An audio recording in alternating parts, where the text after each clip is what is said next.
Assalamualaikum warahmatullahi wabarakatuh. Sahabat semua, kembali saya menemui sahabat pada kesempatan ini. Yang ingin saya sampaikan adalah yang berkaitan dengan kereta cepat Jakarta-Bandung yang menghabiskan triliunan rupiah ya. Ternyata sejarahnya itu adalah ketika Jokowi berkunjung ke Cina, lalu dia difasilitasi oleh Xi Jinping, presiden Cina, dibawa naik kereta itu. Nah, saking entah bodoh entah pintar namanya Jokowi, wah enak nih naik kereta api ini. Nah, Xi Jinping ini memang ini maunya. Boleh ini bisa di Bank Indonesia. Nah, uang dari mana? Nanti kami kasih utang. Nah, si Jokowi ketika itu dia entah bagaimana, dia dengan sangat senang menggunakan pinjaman dari rakyat Cina ini yang diwakili oleh Presiden Xi Jinping itu. Nah, apa yang terjadi sekarang sahabat semua? Kereta cepat Jakarta-Bandung ini tidak mencapai target target penumpang tidak tercapai. Kemudian target finansial tidak tercapai. Nah, lagi pula kereta cepat Jakarta-Bandung tidak sampai ke Bandung, jauh lagi. Dia sampai di satu daerah saja.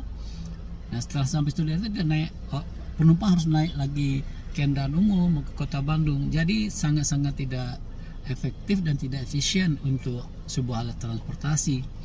Nah, sekarang apa yang terjadi?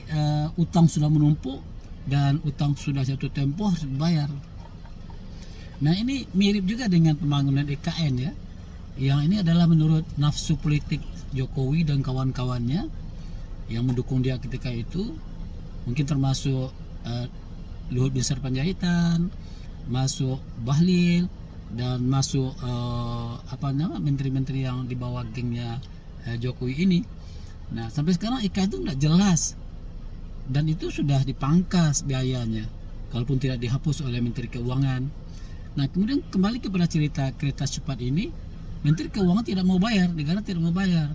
Negara tidak mau membayar utang kereta cepat Jakarta-Bandung ini dengan APBN. Malah Menteri Keuangan minta yang bayar ya siapa yang berutang. Nah, yang berutang adalah Jokowi. Negara tidak mau tahu, ya Jokowi bayar sajalah utang ini. Anda dengan kolega-kolega Anda yang bikin utang, saya bayarlah bersama sekarang, negara tidak mau bayar. Nah, inilah risiko seorang pemimpin yang tidak jelas track recordnya dan tidak jelas juga asal usul nasabnya. Nah, sampai sekarang dipersoalkan siapa nasabnya, kan tidak jelas. Nah, lalu kalau kita mau jujur-jujur saja, yang terlibat dalam kasus Jokowi ini juga siapa yang mencalonkannya di Wali Kota Solo, Gubernur Jakarta, dan Presiden Republik Indonesia 2 periode siapa juga, mereka juga bertanggung jawab ya. Jadi Jokowi, walaupun Anda sendiri sekarang, Anda juga bagaimana Anda dulu meyakinkan partai-partai yang mengusung Anda itu. Nah, seenaknya saja Anda mengatakan ini kan sudah persetujuan Dewan Perwakilan Rakyat. Nah, masyarakat tahu anggota DPR itu adalah dari fraksi-fraksi yang partai koalisi. Tidak ada lagi orang mengatakan tidak pada ketika itu. Anda jangan bermain kata ya, masyarakat sudah tahu. Bahkan kemarin kasus Anda calon wakil presiden, ketika Anda menjadi presiden, Anda merubah ketentuan umur yang ada dalam regulasi melalui ketua MK yang kebetulan saudara ipar Anda. Jadi sudah terlalu banyak Jokowi ini membuat hutang politik, hutang demokrasi.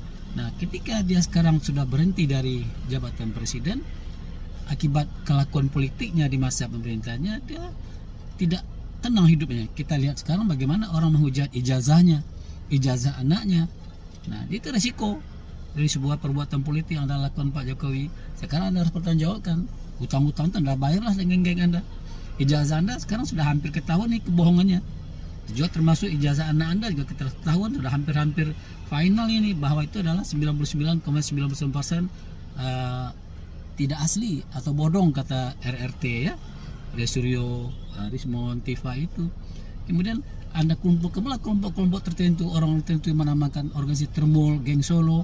Nah, Geng Solo, orang Solo menolak. Kami bukan tidak mau disebut geng-geng Solo, itu sekelompok orang yang mendukung Jokowi katanya. Jadi sekarang persoalan politik Indonesia ini menurut saya adalah ulah kelakuan politik Jokowi selama berkuasa dengan gengnya. Nah sekarang Pak Prabowo memang ada hutang politik juga kepada Jokowi. Orang tahu itu semua. Tetapi Pak Prabowo setelah jadi presiden, ya sudahlah, lupakan saja, itu biasa dalam politik. Anda mementingkan Jokowi atau mementingkan rakyat Indonesia. Nah itu yang penting.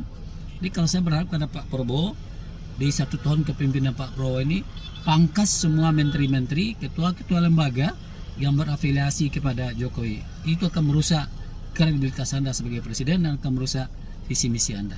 Itu sajalah pada kesempatan ini. Sampai berjumpa. Assalamualaikum warahmatullahi wabarakatuh.